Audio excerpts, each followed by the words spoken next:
mixed together. You can't have clean water and dirty water coming from the same faucet at the same time. So something had to go.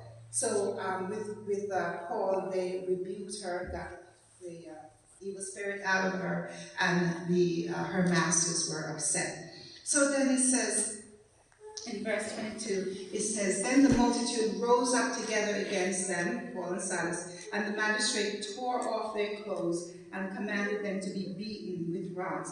And when they had laid many stripes on them, they threw them into prison, commanded the jailer to keep them securely. Having received such a charge, he put them into the inner cell and fastened their feet in stocks."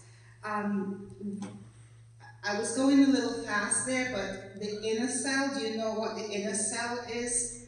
It means that the jailers put them in the darkest, most secure part of the cell, and put their feet in stocks. That means they're restrained. It's a restraining device, so they ain't going nowhere. Amen? They were in the inner section, and they're not going anywhere. Nobody else can penetrate that because they were being watched. Amen? But there's a big but there. But God. Amen? It says, "But at midnight, Paul and Silas were praying and singing praise." Amen? They were singing praise to God, and the prisoners were listening to them.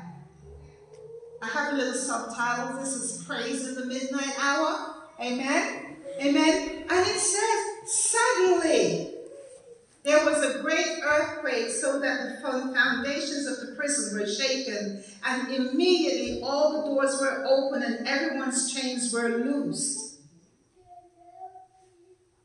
Amen? Amen. Suddenly. What does that mean? Quickly and without warning. Amen. And it says that the prisoners were also listening to the praise of Paul and Silas. I imagine Paul and Silas, their backs were hurting from the blows they received, because it says in verse 23, it says they laid stripes on them. They were probably cramped and tired, sitting in those stocks all night. But they gave God the sacrifice of praise. They were in a situation where they, I don't know if you would want to be praising anybody. I probably would be crying and complaining, and I don't know what I would do, but they praise him